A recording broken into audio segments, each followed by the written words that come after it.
कौन है तेजाब सिंधी? तेजाब सिंधी एक सुपर हीरो है, लेकिन हैदर कादरी एक गरीब आदमी है। हैदर कादरी को कोई भी आके दो पुलिस वाले चमाटे मार के बंद कर सकते हैं। ये रोज रोज का पीना मुझे पसंद नहीं, कभी न होश में आऊं वो जाम दे साकी। लतीफ़े सुनाने वाले भी बहुत हैं और कॉमेडी करने वाले भी बहुत हैं, इन दोनों में फ़र्क क्या है?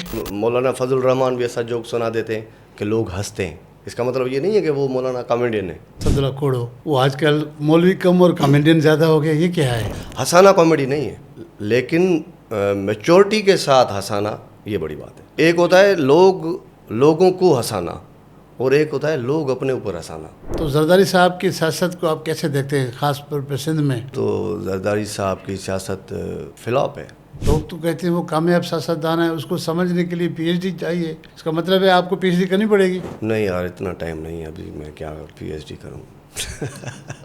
जरदारी साहब यहाँ तो किसी के हाथों मजबूर हैं। अगर मजबूर हैं तो आवाम को बता दें, आवाम को बता दें कि भाई ये मजबूरियाँ हैं। यहाँ पर कौन कौन करप्शन कर रहा है, आप बताएंगे हमें? हज़ारों गालियाँ आती हैं मुझको, लाखों मुस्तहक मैं क्या करूं। ये जो है फ्रस्ट्रेशन नहीं है? आगे चल के अब ये होने वाला है, अब जो करप्शन नहीं करेगा तो उसको अरेस्ट किया जाएगा। तो क्या सिंध में और मौजूद नहीं है कि सब डाकू कल्चर को दिखाते गए? MRD के तहरीक के दौर से कि सिंध का बेड़ा गर्क करना चाहिए, तो ये डाकू कल्चर ये वहाँ से प्रमोट हुआ। अभी तो आइस बिक रही है भाई। हाँ, स्कूलों में बिक रही है, और स्कूलों में बिक रही है, और माशाल्लाह प्रोटोकॉलों में बिक रही है। प्रोटोकॉल में बिक रही है। वजीर हैं जो सिंध गवर्नमेंट की, अली जरदारी साहब, उसकी तो बहुत शानदार पैरोडी करते हैं। चाचू अच्छा सा क्या है बच्चों खाई हुई है? चाचू बच्चों खा चाची। बाबू तू आया, खड़ा हो गया। बाबा बाबा माँ पेड़े उगाड़े तो बचा, बाबा माँ पेड़े उगाड़े तो बचा। जिंदगी में किसी चीज़ की रिग्रेट है? सेंटेंस मेरी वालदा ने कहा।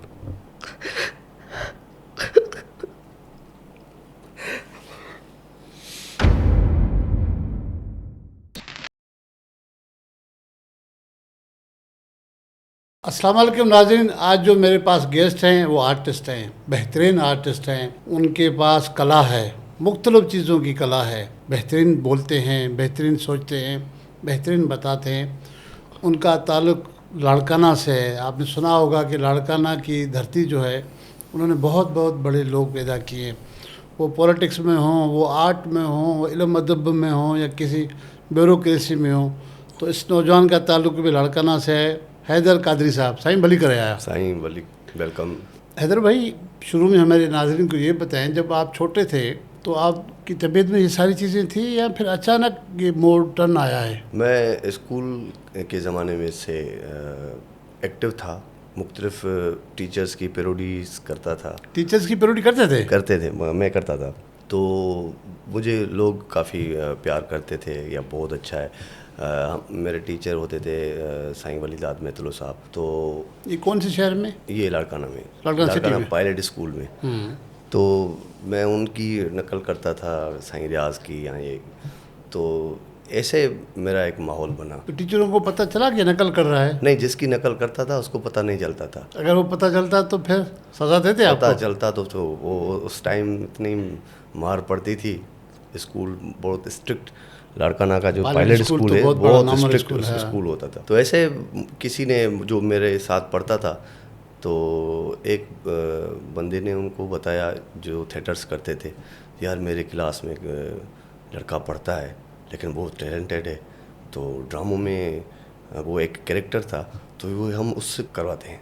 तो ऐसे मुझे नाटक मंडलियों में लेके गए और मैंने वहाँ पे थिएटर स्टार्ट किया। तो ऐसे मेरा आगाज़ हुआ। लाड़काना में था तो मैं काम करता था, स्टेज पे काम करता था। टीवी पे मेरा आना ऐसे हुआ कि एक मरतबा अयूब गा साहब ने मुझे हर शख्स कहानियाँ ड्रामा चलता था KTN पे, तो वहाँ पे मुझे एक छोटा सा रोल दे दिया था उन्होंने।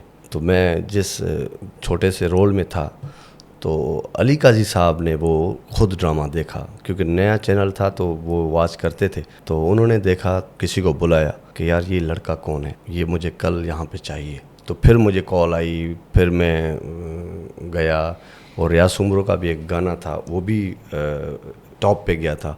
तो रियाज सुमरो के गाने के बाद रियाज सुमरो को फ़ोन करके अली काजी ने बुलाया कि इनको बुलाओ। फिर मेरा सफ़र वहाँ पे कराची में आना हुआ। जैसे अली काजी साहब ने मुझे बुलाया कराची में, जैसे मैं आया तो मैं छा गया। फिर बाज़ाब्ता कब आपने इस तरफ तवज्जो दी? फिर कोई आर्ट का इंस्टीट्यूट देखा आपने, सीखा, या बस कुछ भी जो नहीं आपके अंदर में था उसको बाहर? नहीं, मैंने कुछ भी नहीं सीखा।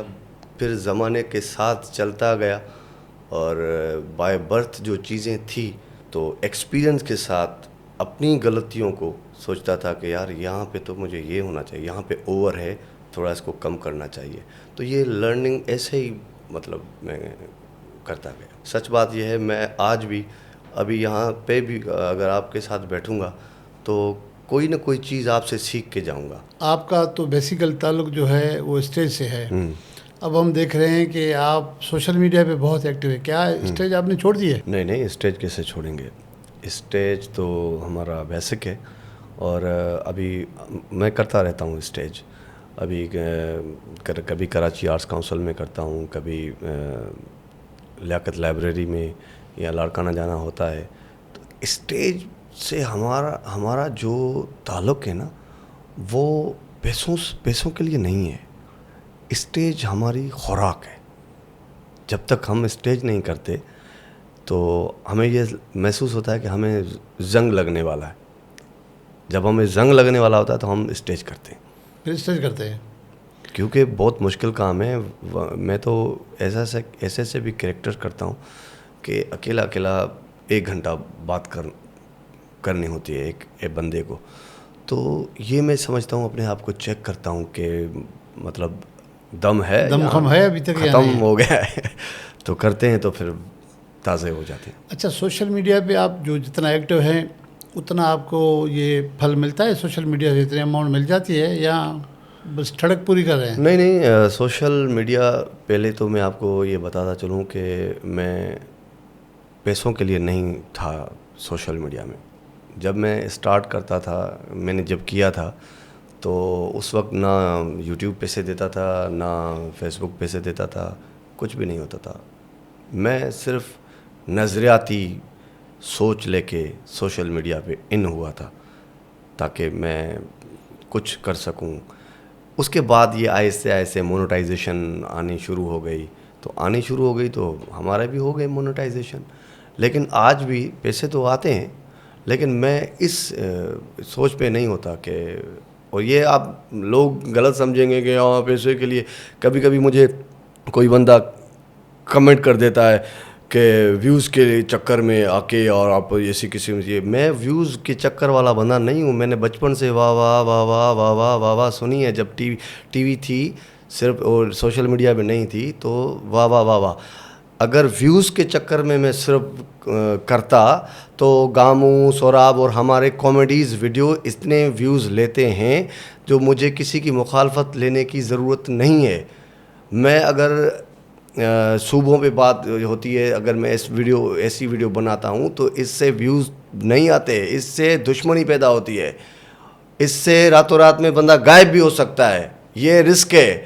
और कोई ऐसा जाहिल सा बंदा आ गया व्यूज़ के चक्कर में, उसका पैमाना है कि व्यूज़ मेरी ज़रूरत नहीं है, व्यूज़ मुझे ऐसे ही मिल जाते हैं। लेकिन जो इनकम भी होती है, उमूमन हमने देखा है कि जो जूनियर होते हैं वो अपने सीनियर से सीख के फिर उसी को अप्लाई करते हैं। हमारे सिंध में, हमारे मुल्क में बहुत सारे नामवर आर्टिस्ट और कलाकार और कॉमेडियन आए, तो आपको सबसे ज़्यादा कौन अच्छा लगता रहा? मुझे बहुत सारे अच्छे लगते थे आर्टिस्ट।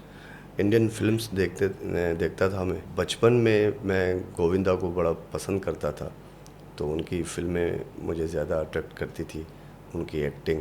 फिर आहिस्ता इरफान खान तक मैं पहुंचा। अच्छा, जो हमारे यहाँ ख़ास तौर पर कराची के जो 2-3 कॉमेडियन हैं, उन्होंने इंटरनेशनल तक नाम कमाया। एक मोइन अख्तर है, उमर शरीफ साहब हैं, और शकील सिद्दीकी है, और भी 4-5 हैं। उनसे आप इंस्पायर हुए कभी? बिल्कुल हुआ। मेरे तो वो उस्तादों में से है। मैंने जो बचपन में मैंने देखा तो उनको देखा, जो मैंने गोविंदा का नाम लिया। लेकिन जब मुझे शऊर आया बहुत कुछ, तो मैंने उमर साहब के मैंने बहुत ड्रामे देखे, मोइन अख्तर का मैं बड़ा फ़ैन हूँ, तो वहाँ से तो ये तो हमारे स्कूल ऑफ थॉट है। मुलाकात हुई फिर इन लोगों से? नहीं, मुलाकात मेरी उमर शरीफ से भी नहीं हुई और मोइन अख्तर से भी नहीं हुई। तो इस कैलिबर का जो है आर्टिस्ट बनने में क्या कुछ चाहिए? उमर शरीफ हो चाहे मोइन अख्तर साहब हो, मैं यही नहीं जानता कि वो किस टाइप की लाइफ या डिटेल में मुझे पता नहीं है, लेकिन मेरा ये अंदाज़ा है वो बहुत बड़े आदमी होंगे, वो बहुत बड़े इंसान होंगे। इसीलिए उनके फ़न में एक तो इजाफा होता रहा और दुनिया में नाम ऐसे नहीं मिलता। आप लाड़काना से कराची मुंतकिल हुए, आपने कहा कि रोज़गार के दरवाजे आपके लिए खुल गए, मौका ही मौका मिलते गए। अच्छा, सिंधी चैनलों में अच्छे खासे पैसे मिलते थे या गुजारे के बराबर? उस टाइम बहुत अच्छे पैसे मिलते थे। उस टाइम मेरे लिए तो बहुत ज़्यादा पैसे होते थे उस टाइम के। क्या क्योंकि क्या कम मिल रहे हैं? अभी तो ख़त्म है, कोलैप्स है सिस्टम।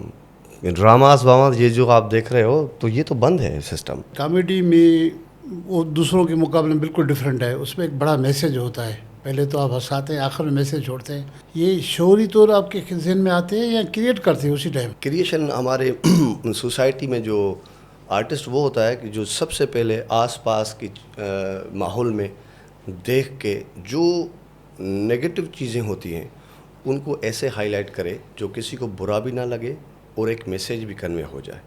मैं ये समझता हूँ कि आर्ट का काम है। आर्ट की माने है कमाल। आर्ट की माना है? आर्ट की माने, आर्ट लफ्ज़ जो है ना, आर्ट आर्ट आर्ट हम सुनते हैं, इसकी माने है कमाल। कमाल कर देना। कमाल आर्टिस्ट का मतलब है कमाल करने वाला। कमाल करने वाला। अब आर्टिस्ट जो है, जो कमाल करने वाला है, तो हर किस्म का कमाल करना चाहिए, हर दफ़े नया कमाल करना चाहिए, क्योंकि लोग सालों से हमें देख रहे हैं। अगर मैं रिपीटेशन करूँगा, अगर मैं टाइप एक्टर बनूँगा तो 1 साल तक तो मैं चलूँगा, फिर मेरी उम्र कम हो जाएगी स्क्रीन पर। आर्टिस्ट का मतलब है कि रोज़ नया कुछ करना, देखना, सोसाइटी में जो कुछ बिगाड़ है इसको आर्टिस्ट नहीं कहते हैं कि हमने देखें सालों साल एक फैमिली ओरिएंटेशन पर ड्रामास बनते हैं, लड़ना लड़ाना, घर के मसाइल, ठीक है, इनकी रोज़ी है, रोटी चल रही है, लेकिन मैं अगर कंटिन्यूसली ये करूँगा तो मैं बोर हो जाऊँगा। मेरा काम है, आर्टिस्ट का काम है कि इस सोसाइटी में अगर मैं कुछ दे पा रहा हूँ तो अपने फ़न के ज़रिए दूँ ताकि लोग मुझे याद रखें। आज भले मैं इस मंजिल पे नहीं हूँ, इंटरनेशनल लेवल पे नहीं हूँ, मुझे पता है, लेकिन मेरा ये ईमान है जो मैं काम कर रहा हूँ, अगर मैं नहीं भी हूँगा आगे चल के मुझे याद रखा जाएगा। कहते हैं कि अच्छे आर्टिस्ट के लिए ये ज़रूरी है कि वो महरूमियाँ देखे। जितनी ज़्यादा महरूमियाँ देखेगा, इग्नोरेंस देखेगा, ख्वारियाँ देखेगा, वो इतना बड़ा आर्टिस्ट हो जाएगा। ये बात सही है? बिल्कुल सही है, क्योंकि महरूमियाँ आपको आती तो हैं, ये आपका फ़न है कि उस महरूमियों को आप डील कैसे करते हो। अगर आप नाकामी को दिल में जगह दोगे तो ये आपने सही नहीं किया, और ये कामयाबी को भी अगर दिमाग में जगह दोगे तो ये भी आपके लिए सही नहीं है। नाकामी को दिल में जगह नहीं देनी चाहिए और कामयाबी को दिमाग में जगह नहीं देनी चाहिए। कामयाबी को दिल में जगह दो, ठीक है, अगर कामयाबी को दिमाग में जगह दोगे तो फिर मगरूर कहलाओगे, फिर आप गए काम। लतीफ़े सुनाने वाले भी बहुत हैं और कॉमेडी करने वाले भी बहुत हैं, इन दोनों में फ़र्क क्या है? लतीफ़े सुनाना कोई भी सुना सकता है। कॉमेडी, एक तो कॉमेडी में भी एक टाइमिंग होती है। जो लतीफ़े सुना सकता है अच्छे तरीके से तो ये टाइमिंग की बात होती है। सिर्फ कॉमेडी का मतलब है टाइमिंग, वो बात जो सही तरीके से, अगर थोड़ी सी भी टाइमिंग आउट हो गई तो आपकी बात गई, फिर कोई नहीं हंसेगा। इसीलिए कॉमेडी इतना मुश्किल सब्जेक्ट है जो हर कोई नहीं कर सकता। कभी कभी जैसे कि मौलाना फजल रहमान भी ऐसा जोक सुना देते हैं कि लोग हंसते हैं, लेकिन टाइमिंग होती है। इसका मतलब ये नहीं है कि वो मौलाना कॉमेडियन है, इसका मतलब ये है कि उसकी टाइमिंग बहुत अच्छी है। मौलाना फजल रहमान साहब का आपने जिक्र किया, लेकिन उसकी तंजीम के एक मौलाना है असदुल्ला कोड़ो, वो आजकल मौलवी कम और कॉमेडियन ज़्यादा हो गया, ये क्या है? क्या मौलवियों का बिजनेस उस तरफ नहीं अब मुझे भी फ़ोन आती हैं, मुझे नजफ़ अली हमारे आर्टिस्ट हैं, उन्होंने कहा कि यार ये तो बड़ा कॉमेडियन बन गया है, तुम लोगों का क्या होगा? फिर मैंने कहा यार हम तो नमाज शुरू कर रहे हैं। नमाज पढ़ने से अल्लाह तो राज़ी होगा, लेकिन वो जो कॉमेडी की तरफ है, दीन की मामलात को छोड़ के, ये ठीक कर रहे हैं? एक आलम दीन को इस स्टाइल में करना चाहिए काम। मैं ये समझता हूँ कि अगर दीन की बात हो तो वो थोड़ी संजीदगी से होगी तो वो बेहतर होगा। बेहतर होगी, उसमें थोड़ी कॉमेडी भली मिक्स कर ले। नहीं, कॉमेडी हर वक्त नहीं होनी चाहिए। अब तो जो वहाँ पे दरस कम सुनने आते हैं, उनकी कॉमेडी सुनने ज़्यादा आते हैं।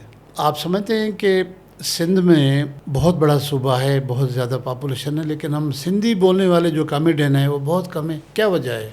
हंसाना कॉमेडी नहीं है, लेकिन मैच्योरिटी के साथ हंसाना ये बड़ी बात है। एक होता है लोगों को हंसाना और एक होता है लोग अपने ऊपर हंसाना।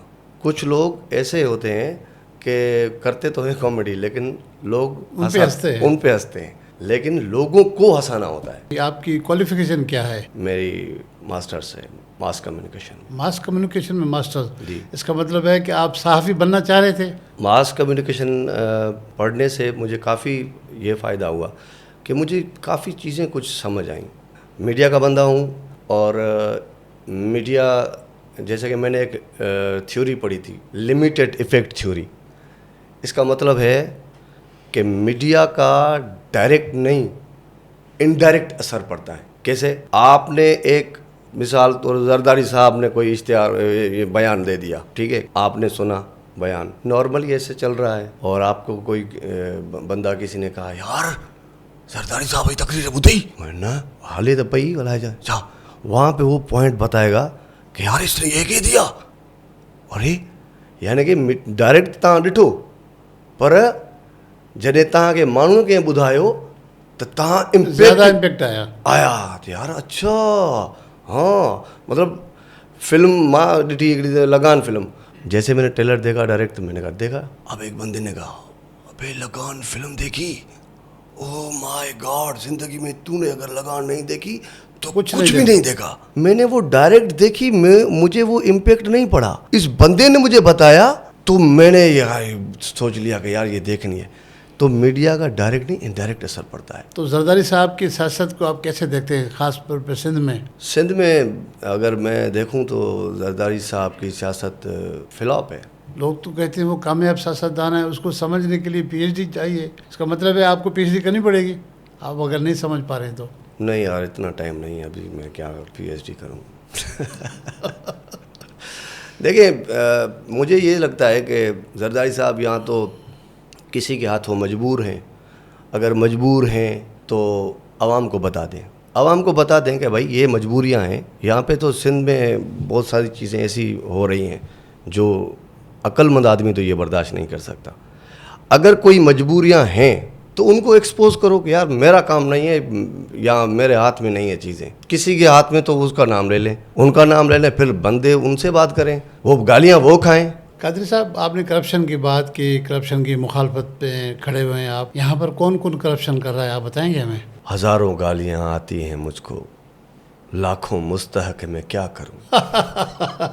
आपका कहने का मतलब है कि मुस्तहक लाखों हैं? हाँ, लेकिन गालियाँ हज़ारों आती हैं मुझे। आपने शेर तो बहुत अच्छा बताया, ये जो है फ्रस्ट्रेशन नहीं है। आज तो ठीक है, करप्शन की आपने बात की और सवाल मैंने आपको ऐसे मज़ा आया, मैं जवाब दिया, लेकिन आगे चल के अब ये होने वाला है, अब जो करप्शन नहीं करेगा तो उसको अरेस्ट किया जाएगा। आपने कहा कि आप मास्टर्स हैं मास कम्युनिकेशन में, आपके एक दोस्त यहाँ सौरभ समरो साहब यहाँ आके उन्होंने बहुत सारे बताई चीज़ें कि मैं उज़रा के पीछे, सरकारी नौकरी के पीछे आधी से ज़्यादा ज़िंदगी मैंने लगा दी। कि आप भी सरकारी नौकरी के पीछे इस तरह? नहीं, मैंने अप्लाई तो किया हुआ था, 2-3 जगहों पे मैंने अप्लाई किया हुआ था, तो मुझे फिर बाद में बात समझ में आई, क्योंकि एक मरतबा मैं नवाब शाह में अप्लाई कर रहा था, वहाँ पे लेक्चरर की पोस्ट थी मतलब, तो मैंने वहाँ पे अप्लाई किया हुआ था। तो मेरे एक दोस्त ने कहा कि यार तूने अप्लाई किया है क्या? मैंने कहा हाँ मैंने अप्लाई तो किया है। तो उन्होंने कहा कि यार वो एक लड़की है, उसको कंफर्म करने के लिए ये पूरा ड्रामा रचाया गया है। मैंने कहा यार कैसे हो सकता है ये? मैंने कहा यार, मुझे कहा कि यार ऐसे है। तो हम वहाँ पे गए, मैंने पूरा पेपर बैठे उसमें। उसके बाद हम तो नहीं हुए, शायद वो लड़की हो गई थी। फिर मैंने ये सोच लिया कि मुझे अब नौकरी इस हवाले से तो नहीं मिलेगी। फिर मैंने नौकरी को दिल से निकाल दिया, और मुझे इतना शौक़ नहीं था, मतलब मैं ऐसे चाह रहा था कि नौकरी मिली तो ठीक है, एक काम करके, क्योंकि बंदा कुछ ना कुछ तो करना चाह रहा होता है। अगर आप यहाँ ये हो जाए या ये हो जाए, अगर ये नहीं हुआ, और इसमें ये मुझे पता चला कि यहाँ पे तो सिस्टम पूरा मनी मेक्स द मेयर गो। सिंध में सिस्टम की बातें हो रही है, सिस्टम है क्या, आप अपने अल्फाज में बताएंगे? यार मैंने भी जैसे ही सुना है सिस्टम, मतलब ये है कि सिस्टम ऐसा है कि पैसे आप टेबल पे रखोगे, आपका काम हो जाएगा, इसको सिस्टम बोलते हैं। मैं तो इसको सिस्टम समझता हूं। टेबल पे तो पैसे कहीं भी नहीं रखते, टेबल के नीचे, मतलब या ऊपर या नीचे, या पैसा जाना चाहिए। अब आजकल तो इजी लोड भी चलता है, या बैंक ट्रांसफ़र भी होता है, लेकिन वो सबूत गुम करते हैं। अच्छा, आप समझ रहे हैं कि एक आर्टिस्ट को सरकारी नौकरी की ज़रूरत है? सरकारी नौकरी ऐसे नहीं होनी चाहिए आर्टिस्ट को। सरकार जैसे डीसीज लोगों को, सेक्रेटरी लोगों को जैसे मरातें देती रहती हैं, और आर्टिस्ट का कोई ऐसा कुछ बनाए कि ब्रांड एम्बेसडर जैसे कि होने चाहिए, इस किस्म का उसका कोई बयार होना चाहिए। जैसे कि हम कल्चर डिपार्टमेंट में कोई आप पोस्टें पढ़ते होंगे कि कल्चर डिपार्टमेंट सारा न जी, ठीक है ना। तो ये पैसा सरकारी है, वो भी है, पैसा डीसी भी लेता है, सरकारी मराते लेता है, पैसे सेक्रेटरी भी मराते लेता है, लेकिन उसके पैसे उसको रिस्पेक्ट बढ़ाते हैं कि यार बड़ी बात है, सेक्रेटरी लेवल है, इसको ये पैसा सरकारी वही है। और आर्टिस्ट को एंडोमेंट फंड या ऐसे उसको देना, और ये ठीक नहीं है। ये तो आपने मोरल ज़हनी तौर पे तो आपने उसको ख़त्म कर दिया।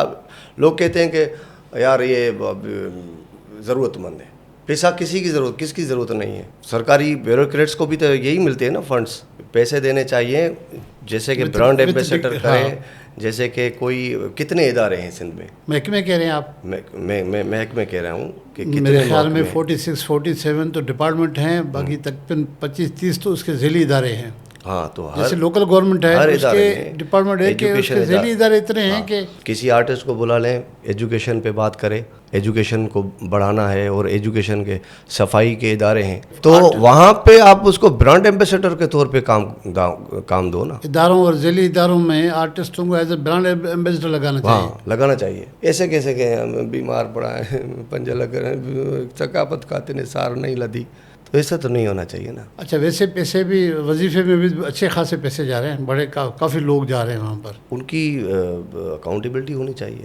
तो फिर वो शोर करते हैं कि हम गरीब हैं, हमें तो वजीफ़ा मिलना चाहिए। आपके आर्टिस्ट खुद कहते हैं यार आर्टिस्ट को वजीफ़ा इतने एक तो दूसरी चीज़ें ये हैं कि गुर्बत इतनी हो गई है, तो कुछ लोग ऐसे भी मिसयूज़ करते हैं कि मतलब बीमार, लेकिन वो 1-2% होंगे। अब उसको बहाना बनाकर आपने इतना रेट कम कर दिया है, जो क्या होता है 50,000 में, 1 लाख में क्या होता है। अगर किसी को बीमारी हो जाए कोई की बड़ी, तो मैं ये समझता हूँ आज से 15 साल पहले तो 3 लाख रुपए देते थे, 15 साल पहले बीमारी की हालत में। हाँ, और आज 2025-26 है, तो ये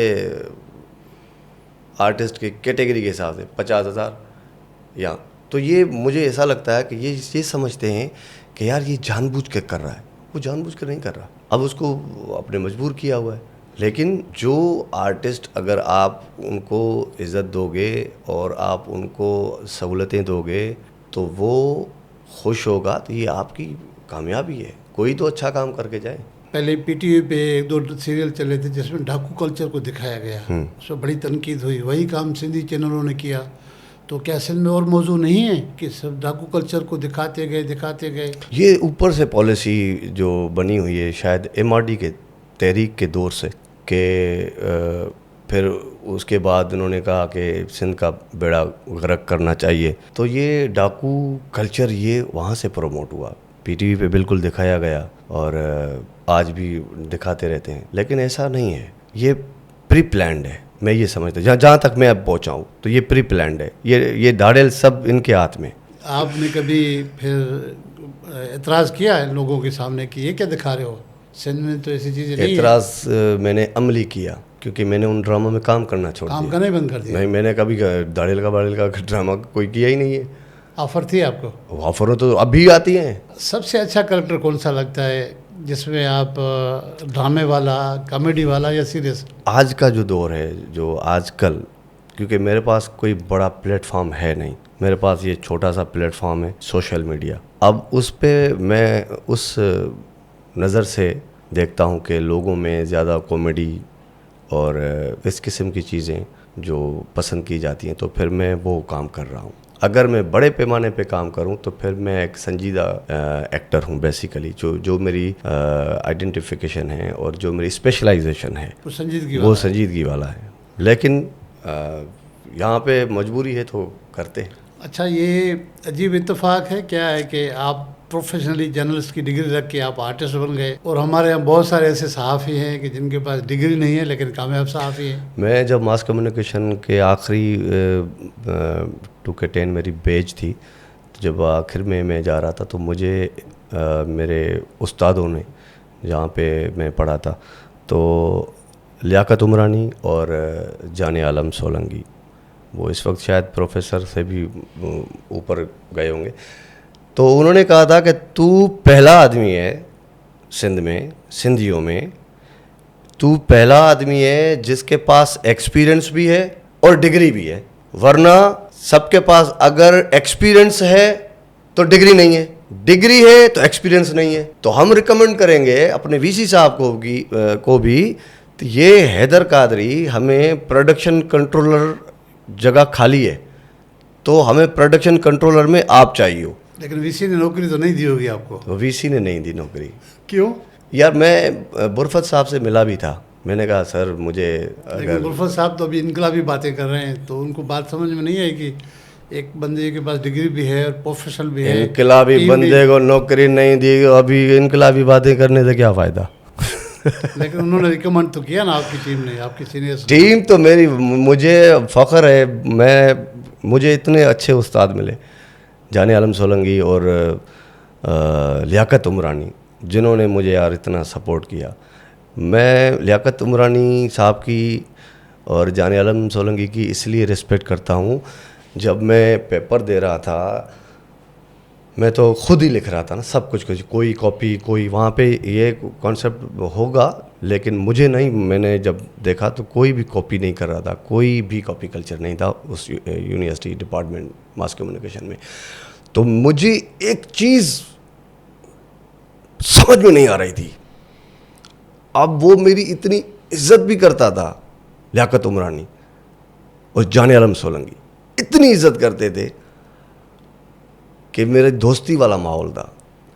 तो मैंने कहा सर हाँ क्या मसला है, मैंने कहा ये चीज़ का ये थोड़ा सा मुझे बता दें, थोड़ा सा हिंट, या मुझे दोस्ती होने के बावजूद भी खुदा की कसम नहीं बताई। उसने कहा नहीं तुम करो, ये चीटिंग है, ये चीटिंग है। अच्छा, यो मैं इतनी रेस्पेक्ट करता हूँ जाने आलम सोलंकी और लियाकत उमरानी की मास कम्युनिकेशन। अच्छा कादिर साहब, हमें पता चला कि लाड़काना में एक स्टेज ड्रामा हुआ था, उसमें आप हीरोइन जी का किरदार बना था। सुना है कि जब आपने जुमला कहा तो क्लिपिंग नहीं रुक रही थी, ऐसा क्या जुमला था? हाँ, वो शायद अलमंजर सिनेमा में था। मैं हीरोइनची होता हूँ, ऐसा पड़ा रहता हूँ, और वो आते हैं अंकल मेरे, वो बोलते हैं कि शर्म नहीं आती ज़िंदगी में, कैसी ज़िंदगी तुमने हालत कर दी है अपनी, डूब के मर जाओ, पी क्यों रहे हो तुम? तो मैं नशे की हालत में ऐसे ऊपर सर करके मैंने कहा आपको बिक क्यों रही है, बिक क्यों रही है, बिक क्यों रही है, सिर्फ मैंने ऐसे बोला था, मज़े से बोला था, जब टिका के जब मैंने बोला ना बिक क्यों रही है, तो इतनी क्लिपिंग हुई। मेरा एक दोस्त था, अल्लाह उसको जन्नत में जगह दे, अख्तर सोलंकी, पप्पू माछी, वो उस दूसरे तीसरे दिन पे आया, मुझे बोला इधर आ, ये जो तुमने परसों डायलॉग बोला था ना, वहाँ पे पुलिस के और बड़े अफसर भी बैठे थे, तो जब तुमने बोला था कि बिक क्यों रही है, तो जो क्लिपिंग चली थी, तो आज पता है एक फ़लाँ इलाके में, लाड़काना के फ़लाँ इलाके में हेरोइन के अड्डों पर इतने छापे पड़े हैं। क्या बात है। मतलब कि पुलिस उस वक्त इतने गैरतमंद थे, हाँ, ये मनशियात को बहुत गलत समझते थे। आपके इस ड्रामे के एक जुमले पर उन्होंने हाँ, कार्रवाई शुरू कर दी। 98 की बात है ये। अभी तो आइस बिक रही है भाई। हाँ। स्कूलों में बिक रही है, और स्कूलों में बिक रही है और माशाल्लाह प्रोटोकॉलों में बिक रही है। प्रोटोकॉल में बिक रही है। अच्छा, मैं आपको मज़े की बात बताऊं, यहाँ पे आप सिंध यूनिवर्सिटी में जाएंगे ना, तो सिंध यूनिवर्सिटी के बाहर बोर्ड लिखा हुआ होता है, से नो टू ड्रग्स। यहाँ पे लिखा होता है से नो टू ड्रग्स बोर्ड पर। तो मैंने क्या किया, मैं आया वहाँ से, एक बोर्ड लिखा हुआ था कि आहिस्ता आगे आबादी है। मैंने कहा ये बोर्ड यहाँ पे इसलिए लिखा है कि आबादी है, आप आहिस्ता करो, तो आबादी है, मोड़ है। और फिर लिखा था कि दूसरे बोर्ड पे गया, मैंने यहाँ वहाँ पे लिखा देखा कि हॉर्न बजाना मना है, यानी कि यहाँ पे हॉर्न बजाना मना है, प्रॉब्लम होगा। अब उस बोर्ड पे आया, यहाँ ये यूनिवर्सिटी पे लिखा हुआ है, यूनिवर्सिटी के बाहर लिखा हुआ है से नो टू ड्रग्स, ड्रग्स नहीं पीना, यानी कि ड्रग्स है इसलिए लिखा हुआ है ना। लिखा हुआ है, क्यों लिखा हुआ है? हम बेचेंगे, आप नहीं पियो, हम बेचेंगे। महकमा जो कल्चर है उसका काम है कल्चर को फ़रोग देना। एक ज़माना था, हम देखते थे, मुमताज़ मिर्ज़ा साहब होते थे डीजी कल्चर, और कोई और अफसर थे, तो सिंध के टैलेंट को वो बाहर लेके जाते थे। ख़ास तौर पर सिंधी बोलने वाले वो जो मिडिल क्लास के लोग जो महरूम थे, उनको अमेरिका तक उन्होंने पहुँचाया। आबदा परवीन को आप देखें, अलन फ़कीर को, या कादिर बख्श मिठू, कहाँ कहाँ तक पहुँचा। तो आजकल महकमा कल्चर में ये सिलसिला क्यों ख़त्म हो गया है, क्यों बंद हो गया है? लास्ट टाइम ये सरदार शाह वालों ने काफ़ी आर्टिस्ट लेके गए थे London, out of country London. उसके बाद क्या हुआ, उसके बाद नोटिस आ गया कि अब तुम लेके नहीं जा सकते, अब कल्चर डिपार्टमेंट प्रोमोट नहीं कर सकता जब जो भी आउट ऑफ कंट्री प्रोग्राम होगा। अब कल्चर डिपार्टमेंट को मैंने कहा कि हमें दुबई में शो कर रहे हैं, हमारा इवेंट हो रहा है, कि आप हमें दे दो। कहा कि हमें कोर्ट का नोटिस आया हुआ है, हमको आउट ऑफ कंट्री जो भी प्रोग्राम सिंधियों का होगा हम नहीं कर सकते। तो वो तो जमाना चला गया ना जब अलन फकीर ये सब कुछ जाते थे, अब तो नहीं कर सकते आप। मेरे ख्याल में कोर्ट को क्या एतराज़ होगा, ये तो किसी की शरारत हो सकती है। शरारत हो सकती है। मैंने उस दिन अयाज लतीफ़ पलीजो का क्लिप देखा कि अयाज लतीफ़ पलीजो ने कहा कि मैं इमरान खान के साथ बैठा था, तो मैंने ये कहा कि सिंध की हालत ख़राब है तो सिंध पे भी थोड़ी तवज्जो दी जाए। तो इमरान खान ने कहा कि यार सिंध के लिए वो नहीं चाह रहे हैं। तो अयाज लतीफ़ पलीजो ने कहा कौन नहीं चाह रहा, चलो ठीक है, इस पे बाद में बात करेंगे। तो यार सिंध के लिए इतना मुश्किल हो गया है कि हम सब आप अलग अलग बटे हुए हैं, अलग अलग मसले में। मेरे आर्टिस्टों का अलग मसला है, टीचर्स लोगों का अलग मसला है, और किसी का अलग मसला है, एक अलग अलग मसले। इसका ये मसला पैदा करो, इसका ये मसला पैदा करो, इसका ये मसला पैदा करो, इसका ये मसला पैदा करो। मैं ये चाह रहा हूँ कि सारे मसलों का हल एक दफ़ा हल करो, चाहे कुछ भी हो जाए। फिर यहाँ तो मसले बार बार ऐसे प्रोटेस्ट, छोटे छोटे प्रोटेस्ट में नहीं जाओ। मसाइल का हल तो सरकार के पास है ना, हमारी अपनी सरकार है, वो अगर हल नहीं कर पा रही तो दूसरों से क्या शिकवा करना। नहीं तो सरकार को ही बोलना ही सरकार को है कि वो क्या मामला आते हैं किसी इनके साथ, तो सरकार के। अच्छा, हम देख रहे हैं कि एक तरफ हैदर कादरी सरकार पे जो है कभी कभी तहरीर भी करते हैं, कभी तनकीद भी करते हैं। एक और किरदार तेज़ाब सिंधी, वो बहुत तेज़ाब की तरह जो है ना वो ज़ख्म दे रहा है सबको, ख़ास तौर पर सरकारी इदारों को। वो कौन है तेज़ाब सिंधी? तेज़ाब सिंधी एक सुपर हीरो है, लेकिन हैदर कादरी एक गरीब आदमी है। हैदर कादरी को कोई भी आके 2 पुलिस वाले चमाटे मार के बंद कर सकते हैं, लेकिन तेज़ाब सिंधी को कोई हाथ नहीं लगा सकता, क्योंकि तेज़ाब सिंधी का कोई NIC भी नहीं बना हुआ, वो सर्चिंग में नहीं आता। लेकिन काम तो वो बड़ा कर रहा है, तो वो सुपर हीरो है ना, तो वो तो काम बड़ा ही करेगा। ये आजकल जो इंतज़ामी यूनिटों की बात चली है उस पर तेज़ाब सिंधी की एक पोस्ट चल रही है कि अयाज पलीजो का अगर किसी ने हाथ लगाया तो उसका बाजू नहीं होगा। तो ये क्या, ये जो रिएक्शन सिंध में बता रहे हैं आप उसका तजिया कर रहे हैं, या ये सिर्फ ये जो भी सिंध के हकूक़ की बात करेगा तो पूरा सिंध उसके साथ है।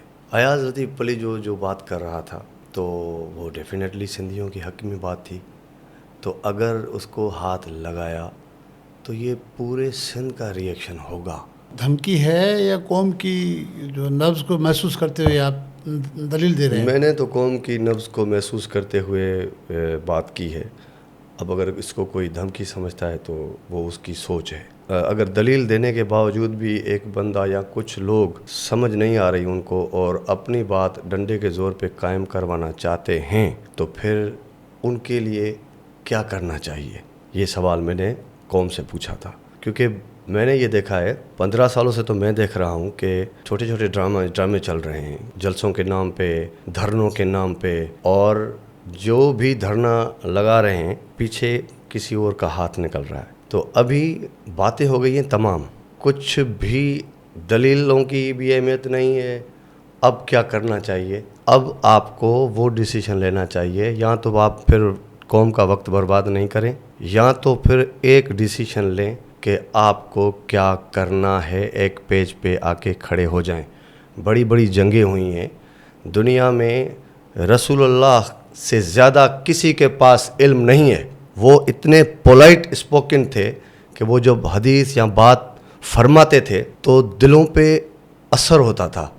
लेकिन उस ज़माने में भी कुछ लोग थे जो जिनके दिलों पे कट चढ़ा हुआ था, वो उनकी बात को अहमियत नहीं देते थे। रहमतुल आलमीन जैसी शख्सियत भी उन्होंने जंगें लड़ी हैं, तो फिर उनको फॉलो करो ना, फिर उनको फॉलो करो, फिर लड़ो, फिर अपने हक के लिए लड़ो। जो भी ना हक करेगा वो मरेगा, जो हक पे होगा वो शहीद होगा। तो लड़े, ये मैं कहना चाह रहा हूँ।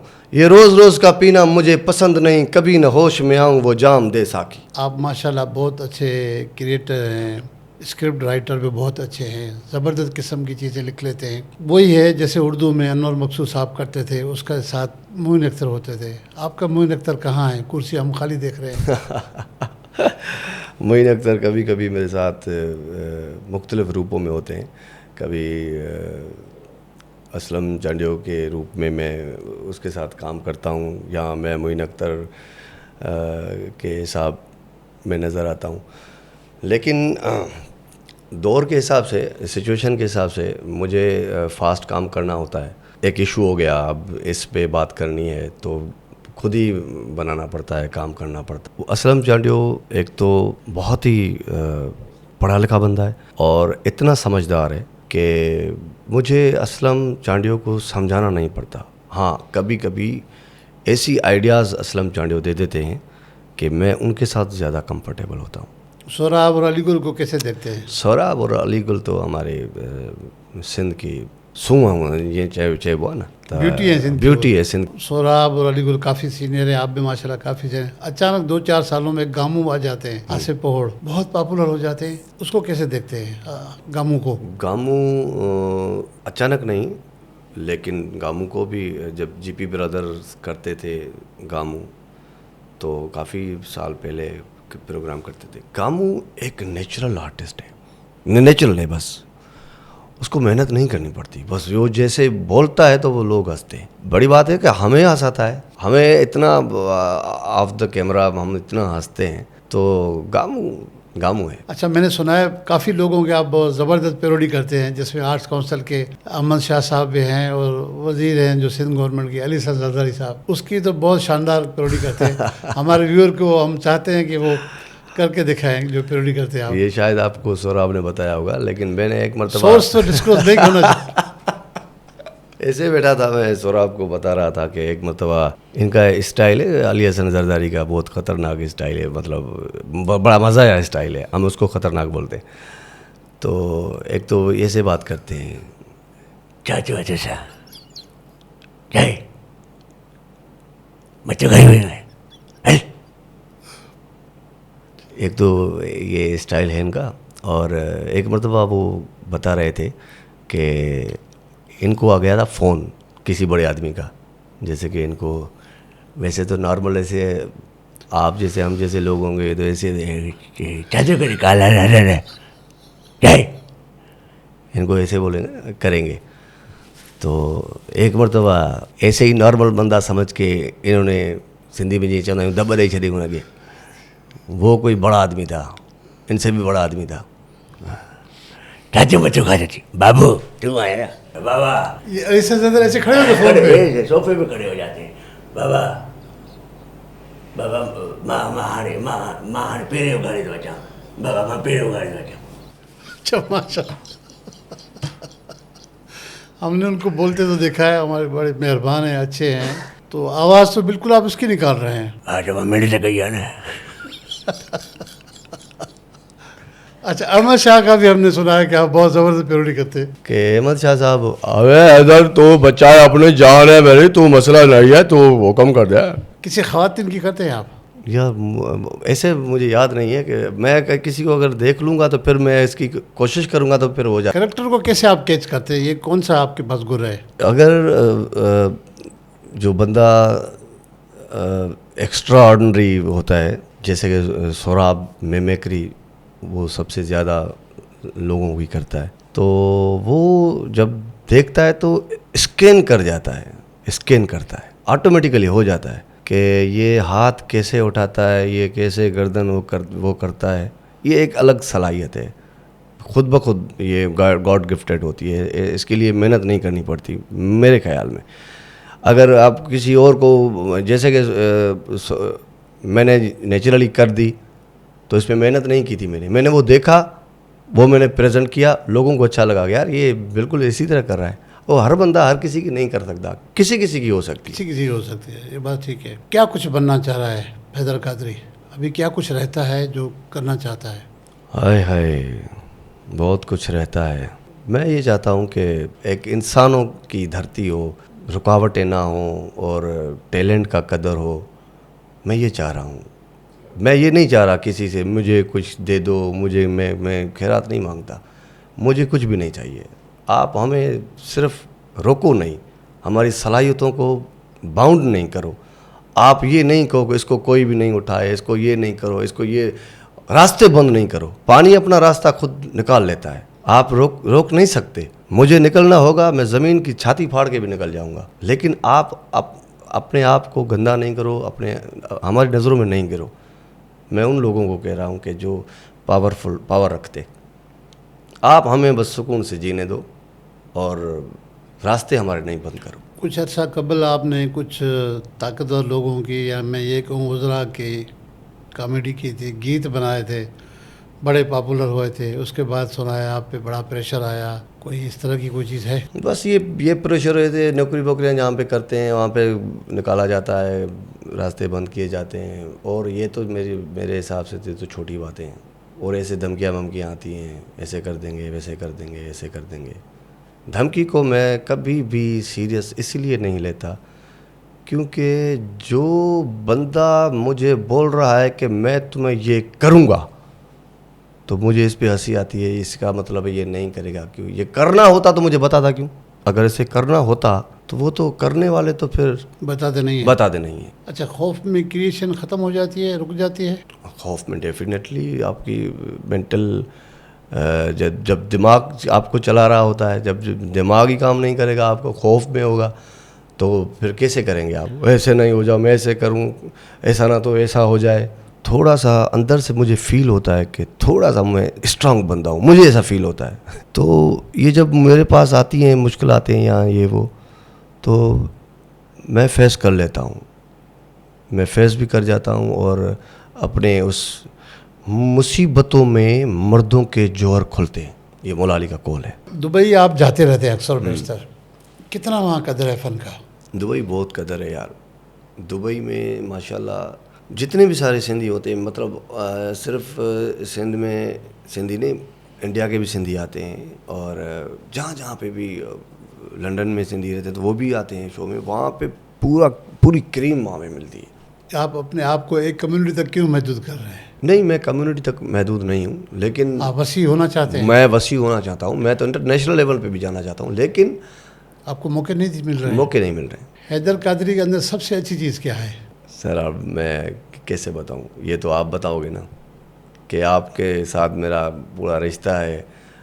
अब मैं अपने आप मियाँ मिट्ठू कैसे बनूँ, ये हमारे दोस्तों से पूछना चाहिए आपको। सबसे ख़राब चीज़ क्या है, उसका तो पता होगा ना? हाँ, ख़राब चीज़ों का पता है। गुस्सा आता है बहुत, और काफ़ी जो काम की चीज़ें होती हैं उसमें सुस्ती करता हूँ। सुस्ती करते हैं आप? करता हूँ। जो मेरे मकसद की चीज़ें होती हैं उस पर भी सुस्ती करता हूँ। गुस्सा क्यों आता है और किस पे आता है? गलत बात पे गुस्सा आता है। फर्ज करो बेगम ने गलत बात बोल दी, तो माँ ने बोल दी, बाप ने बोल दिया, गुस्सा आ जाएगा। अब छोटा था या बड़ा था, लेकिन मैंने अपने फादर के सामने कभी भी ऐसे मुंह उठा के भी बात नहीं की। हाँ, माँ के साथ करता था जब बच्चा था, चिल्ला के बात करता था। बाप का खौफ या एहतराम? बाप का एहतराम था। मैं अपने बाप से बहुत मोहब्बत करता था। मेरे फादर से इतनी मोहब्बत थी कि मैं जब छोटा ही था, खुदा की कसम, मैं ये सोच रहा था कि यार कभी यहाँ पे सुनता हूँ कि इसके फादर गुज़र गए। मैंने एक मरतबा सोचा कि यार ये तो दिन सबको देखने होते हैं, मेरे बाप जो, मेरे वालिद जो चले गए इस दुनिया में, मैं तो मर जाऊँगा। तो ऐसे मुझे अंधेरा आ जाता था। मैं अपने फादर से इतनी मोहब्बत करता था कि वो कभी भी मुझे, मेरे फादर ने कभी भी चमाट भी नहीं मारी। मेरे भाइयों को उसने डांटा, बहुत कुछ किया, लेकिन मुझे पता नहीं क्यों वो सब भाइयों को कहते थे कि हैदर को कोई बोला करो। भाई बोलते कि हैदर काम ही नहीं करता, कुछ भी नहीं करता, ऐसे सिंधी में चवंदा कखु खणी बीणो नथो करे, तव्हां बाबा इन जी हिमायत था कयो। हिकिड़ो त नवाब हुजे न। एक नवाब होना घर में राजी है। एक नवाब होना चाहिए। अच्छा, वो नवाब आजकल कितना नवाब रहा है, हालात ने उसको नवाबी उसकी छोड़ी है। मेरे फादर ने मुझे जब नवाब कहा ना, तो ये नवाब ऐसे नहीं कहा, इस नवाब में उसने मुझे दुआ दे दी और आज तक नवाब हूँ। वाकई नवाब मिजाज से बनता है ना बंदा। मुझे कभी अल्हम्दुलिल्लाह मैंने जो चाहा है मुझे मिला है। हमारे मुआशरे में कितने ईमानदार लोग हैं और आपको कितने ईमानदार टकरते हैं? यार ईमानदार नायाब बन गए हैं अभी, नायाब ईमानदारी नायाब हो गई है। कभी कभी मिलने को नसीब होती है देखने को। कभी थाने में काम पड़ा है आपका? पुलिस वालों से काम पड़ा है? जाते हैं कभी? मैं अपने लिए नहीं जाता, दोस्तों के लिए जाता हूँ, किसी के साथ मजबूरी हो गई। सिंध पुलिस में जब भी जहाँ पे भी हम गए, सच बात यह है कि यार सिंध पुलिस के लोग हमें बड़ी रिस्पेक्ट देते हैं। पहचानते हैं इसीलिए या? हाँ, पहचानते इसलिए। पहचाने नहीं तो फिर ओढ़े वे। अल्लाह महफूज करे। हॉस्पिटलों से क्या तजुर्बा सीखा आपने? हाँ, हॉस्पिटल में तो जाना होता है, लेकिन सेहत का निज़ाम बहुत ख़राब है और छोटे छोटे डॉक्टर भी बेईमानियाँ करते हैं। छोटे डॉक्टर भी छोटे स्टोर बनाए हुए हैं। एक इंजेक्शन जो लगानी होती है, मुझे एक दोस्त ने बताया जो मेडिकल का काम करता था, कि कहा कि एक 700 की चीज़ है और एक 100 रुपये की है वही इंजेक्शन। आप बोलोगे कि मैं अपने पेशेंट को वो लगवाऊं, तो आप उसको 700 की लेके दोगे, वो कंपाउंडर क्या करता है वहाँ पे चेंज कर देता है, वही 100 वाली लगा के दे देता है। अब छोटे से ऊपर तक बेड़ा गर्क। जरदारी साहब आपको बुला लेता है, फ़र्ज़ करो बुलाए, आपको कुछ कहे कि बताओ क्या चाहिए, क्या डिमांड करोगे? मैं पर्सनली तो अपनी डिमांड कोई भी नहीं करूँगा। मैं ये बोलूँगा कि सिंध में जो 90s के ज़माने का सिंध, आप कुछ नहीं कर सकते, तरक्की तो नहीं हो सकती हमें अभी। जो 90s का ज़माने का सिंध था वो तो ला के दें हमें, वहीं पे तो खड़ा करें, ताकि नौकरियां आम जाम होनी चाहिए, मेरिट की लताड़ नहीं होनी चाहिए और ज़्यादतियाँ नहीं होनी चाहिए। मर्डर्स हो रहे हैं बेगुनाह, FIR मुश्किल से 3 खून हो जाए बेगुनाह, कोई बड़ा आदमी खून कर दे तो FIR के लिए रोड ब्लॉक करना पड़ता है। ये तो नहीं होना चाहिए। ज़िंदगी में किसी चीज़ की रिग्रेट है? मैं बस एक चीज़ है रिग्रेट, मुझे अभी 4-5 साल हुआ है, मुझे वो चीज़ बड़ा तंग करती है, मुझे याद आती है चीज़ तो मैं, और कोई भी मुझे रिग्रेट नहीं है। मेरी वालदा की तबीयत ख़राब थी, मैं सर्दियाँ थी, मैं कराची में था और मेरी वालदा जामशोरा में थी। तो मेरी वालदा जब भी बीमार होती थी तो मैं उसको हॉस्पिटल लेके जाता था, आता था कराची से भी, अगर कराची में भी मैं उनको बुलवाता था और लियाकत नेशनल दूसरे हॉस्पिटलों में। तो ये तबीयत ख़राब सिलसिला रहता था, कभी ख़राब हो गई कभी ये, तो 2-3 सालों से ना। तो एक मरतबा जब मेरा शो था लाइव 12 बजे धरती पे मैं लाइव आता था, 2 बजे ख़त्म होता था। तो मेरा शो था, मैं जा रहा था, मेरे भाई की फ़ोन आई कि अम्मा की तबीयत ख़राब है बहुत और तुम्हें पता होना चाहिए। मैंने कहा क्या कैसी फीलिंग्स है ये वो। मैंने कहा तो डॉक्टर से भी पूछ लो और जब ऐसी कोई सिचुएशन देखो तो अम्मा को हॉस्पिटल लेके जाना। मैं शो में जा रहा हूँ। तो मैं शो मैंने किया, सर्दियाँ थी, रात का 2 बजे शो मेरा ख़त्म हुआ, मैं वापस आ रहा था। अब मेरा दिल चाह रहा था कि यार मैं जाऊँ, निकलूँ, लेकिन मैंने गाड़ी उस वक्त कल्टस न्यू ली हुई थी, नहीं तो नहीं थी लेकिन सेकेंड हैंड गाड़ी थी, लेकिन उसकी व्हील अलाइनमेंट नहीं थी और अकेला भी था, रात के 2 बजे थे। तो मैंने कहा, एक दिल ने कहा कि मैं जाऊँ, अभी निकलूँ 2 बजे, यहाँ लाइव व्हील अलाइनमेंट भी नहीं हुई है, गाड़ी ऐसे ऐसे कर रही है। मैंने कहा यहाँ तो फिर सुबह को निकलूँ। तो फिर मैंने भाई को बोला कि मैंने कहा यार वो सुबह को मैं निकलूँगा, सवेरे 6 बजे तक निकलूँगा, दिन की रोशनी में, अकेला हूँ। तो ऐसे जब मैं सुबह को 6 बजे निकला तो उस वक्त मेरी वालदा की तबीयत ख़राब होती गई। मुझे भाई फ़ोन पे बता रहा था कि यार वो अम्मा की तबीयत ख़राब अभी हो। मैंने कहा फिर उसको अभी उठाओ, उसको एम्बुलेंस बुलाओ, मैं बस हॉस्पिटल ही आ रहा हूँ, तुम भी उसको हॉस्पिटल लेके चलो, मैं भी उधर ही आ रहा हूँ, मैं अभी रास्ते में हूँ, अभी मैं नूरियाबाद भी नहीं आया इस किस्म की। तो फिर रास्ते में वो एम्बुलेंस लेके आए भाई मेरी भाभी से मेरी वालदा ने जब एम्बुलेंस में चढ़ी ना, तो मेरी भाभी को जब मेरी वालदा ने कहा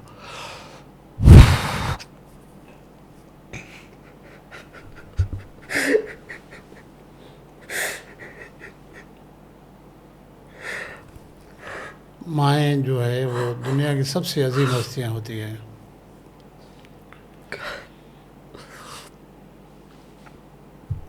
तो मेरी भाभी को मेरी वालदा ने कहा कि हैदर नहीं आया क्या?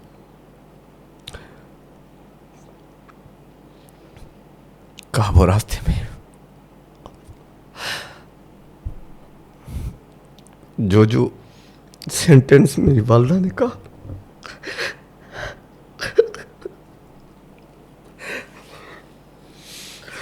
कहा कि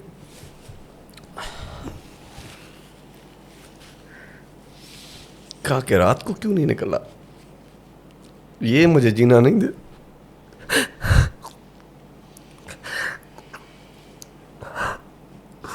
ये लफ्ज़ मैं नहीं सुन सका। मैं जब हॉस्पिटल पहुंचा तो बस अल्लाह ताला उसकी मग़फ़िरत करे। माएँ तो सबके लिए जो है वो बहुत बड़ी नेमत के बराबर हैं। अल्लाह ने ऐसे तो उनको उनके पाँव के नीचे जन्नत तो नहीं दी है ना, हाँ, कुछ समझ के दी है। बस अल्लाह ताला आपको उसका अजर दे। आपने उनकी खिदमत की, आखिर में नहीं पहुंच सके, मजबूरियाँ होती हैं। अल्लाह ताला आपको खुश रखे। हैदर भाई आप हमारे पास आए, आपकी बहुत बड़ी मेहरबानी। थैंक यू व्यूअर्स, हमने हैदर कादरी साहब से बातें की, उन्होंने कितनी संजीदगी से बातें की, हंसी मजाक की बातें भी हुई। आपने आखिर में देखा कि एक छोटे से सवाल पे वो रो पड़े, उसके आंसू ना रुके। इससे अंदाज़ा करें कि हैदर कादरी साहब कितने सेंसिटिव अपनी तबीयत में, और माँ के मामले पे हम सबको होना भी चाहिए। माँ कोई मामूली चीज़ तो नहीं है। मैं उम्मीद करता हूँ कि आज का प्रोग्राम आप सबको पसंद आया होगा। अपनी राय का ज़रूर इज़हार कीजिएगा। मुझे दीजिए इजाज़त। अल्लाह हाफ़िज़।